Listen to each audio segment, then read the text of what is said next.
Hey everybody, I'm here with my friend Jamie Cox from Subic. How are you doing today? Well, I'm good, thanks, Klaus. How are you? Yeah, excellent. So I believe you just started your own dive shop, right? Yeah, I've just opened up a dive shop in Subic Bay, Scubaholics Subic, with a good friend of mine, Andy, and yeah, it's going well. Yeah, and so just to clarify for our viewers, so that's Subic Bay in the Philippines, like a 3 hour ride by car north of Manila, right? Yeah, 2 to 3 hours north of Manila. Yeah, so Yeah, the main attraction in Subic are, of course, the shipwrecks, correct? yeah, many shipwrecks, Klaus. Not just shipwrecks, aeroplanes, half tracks, lots of different variety of wrecks. So Yeah. very interesting, dating back from Spanish American War all the way up to now. So the question I wanted to ask you, I always get these queries from friends or contacts who might be open water divers or advanced open water divers. Maybe they have 50 dives, and then they would ask, I want to go to Subic or Coron, which is the other wreck diving site in the Philippines, and I want to go inside of the shipwrecks. And I want to explore the insides of these historical wrecks. So, is that a good idea? No, not really. I think you need proper training before you start entering wrecks. Just like cave diving, you wouldn't just enter a cave, would you? When you start diving, it's the same as wrecks. There's many hazards that you don't take into account with Yeah. wreck diving. So what would these hazards be? Oh, entrapment, Yeah. silt out, Yeah. overhanging objects,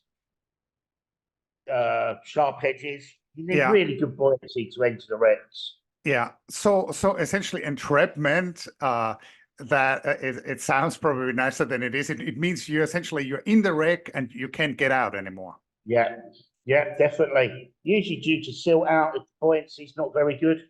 Yeah. I'm not saying that their buoyancy isn't good, but 50 dives, Yeah. have they mastered buoyancy properly to be going inside wrecks? I'm not that quite sure. So Yeah. I'd want to do a couple of practice dives with them before I was thinking of going into the El Capitan, Yeah. which is a lot more easier wreck Yeah. to penetrate. So, silt out, we're talking about, fine sediment, which is trapped in the wreck. Yeah, And then if you're, flailing around with your arms and yeah, legs, panicking. yeah, Start to breathe a lot more exactly. heavily. And then Start to breathe a lot more heavily, moving about erratically, exactly. stirring up the silt even more. So you need proper training for it.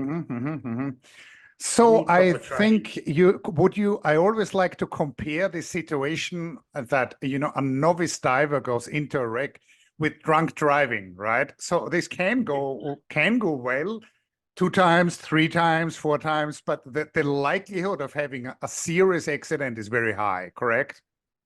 Yeah, you need to respect the wreck, don't you, really, before you're entering it. Learn about the wreck, understand about the wreck, Yeah. go into the wreck with somebody that knows the wreck, Yeah. get the proper training, Yeah. whether it's you might need a buoyancy course, the wreck course. Yeah. People just think, oh, great, there's a wreck, I'm going to go inside and have a look. And it's not like that. Yeah.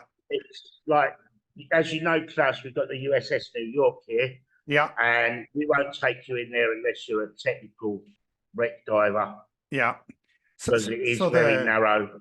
The USS New York that still fought, I think, in the Philippines in the American-Spanish War, right? Spanish-American War.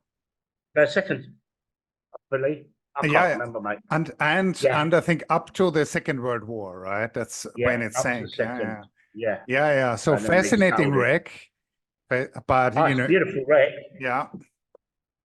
But you got to be careful. So what is the training? What are the steps? Let's say I'm a rescue diver. What are the next steps I should take for wreck diving training? Well, with whatever agency you decide to do your course with, a wreck course, as you know, Mm-hmm. We're paddy here, Mm-hmm. whether that's the thing, but we teach paddy here, and it's a 4-dive course, Mm-hmm. and it's a good introduction to wreck diving.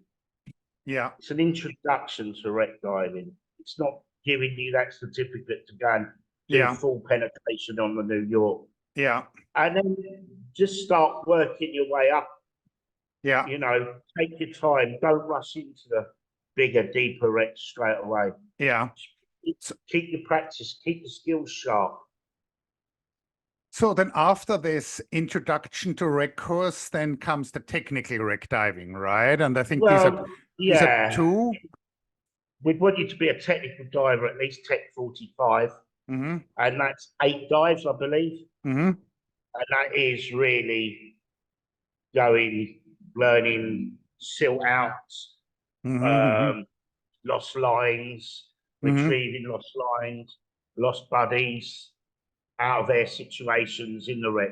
Yeah. Potential hazards that will happen, you know, sod's law. Yeah. So with lost lines, we're talking about lines which you would put down in the wreck you know, these lines are your lifelines. You're laying them into the wreck to help you find your way out of the wreck. And if you lose that line, there could be some problems. Yeah, yeah. So this is a line you as a diver put down on your way in, correct? Yes. Yeah. We'll lay the lines as we go in. You don't want too many in the team, maybe 2 to 3 people going into the wreck at a time. Leaving a few stage bottles outside. Yeah. Just in case. And you then have got the spare air there.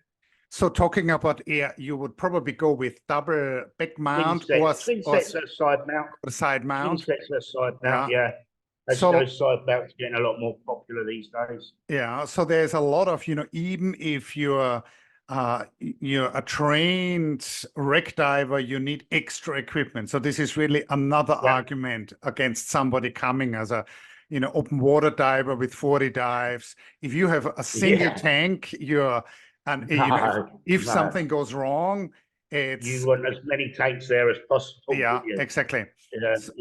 Mm-hmm. So basically, what I'm trying to communicate to a lot of enthusiastic divers who come to the Philippines, you need the training, and you need the local knowledge and extra equipment. Yeah, definitely. Yeah.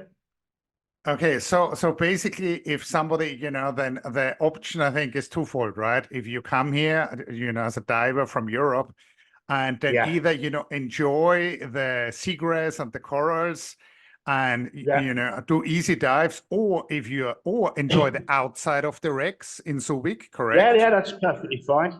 Yeah, yeah. A lot of marine life there. Actually, I will link to a video I made about the marine life on wrecks, and but if you want to go inside, you have to have training equipment and local knowledge. Definitely. Yeah, definitely.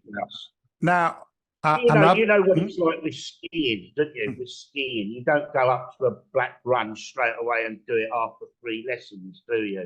Exactly. You're going to have a bad injury, aren't you? Or even worse. Exactly. Even experienced skiers have accidents.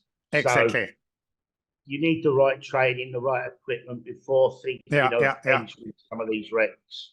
Yeah, exactly. So and then one last situation which I also have encountered is, so you come as, let's say, as an open water diver, advanced open water, you come to a dive shop, not your dive shop, and then a different dive shop, and then the dive master would say, let's go into the wreck, just trust me. That's a big red flag, isn't it?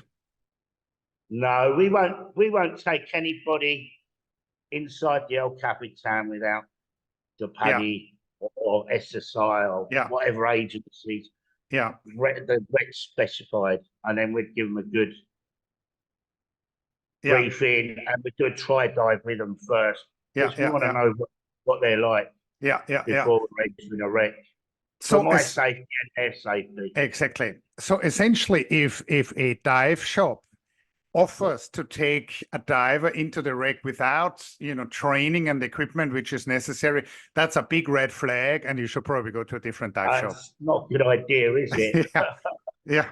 It's not a good idea. Cool. So, I hope this has clarified some issues. And, normally I talk about little fish and shrimp, and in our conversation might actually save lives, I think. Yes. If somebody listens to us. And I hope they do. yeah. So, again, your credentials. So you're a tech diving instructor trainer, right? Yeah, I'm a Trimix instructor trainer. I've been a course director now for 12 years, instructor for 19, I think. Wow. Working around Asia. Yeah, wow. Very impressive credentials, of course. I'm just a regular tech diving instructor at this point. A few more things you want to say about your new dive shop? Well, we've just opened. We're based in Subic Bay. Plus, really good amenities. We use speedboats to get you out to the dive sites. As you know, it takes us 10 minutes to get to the El Capitan now, Klaus, as opposed to 45 minutes. Nice. It's a well-equipped dive shop with first aid room, classrooms, hot showers for the customers when they come back, full staff, some really good instructors here as well. We've even got a female local instructor. Nice. So for any locals that want to learn to dive, we've got that covered. Promoting a lot of tech. The Subic's really good for tech diving, Klaus. As you know, we've got all the right depths for all the training, all the wrecks there. So at least we go and see different wrecks on each dive. Nice. Nice. Sweet. Okay, so then thank you for your time, and people, my pleasure, Klaus. People listen to Jamie, and see you soon.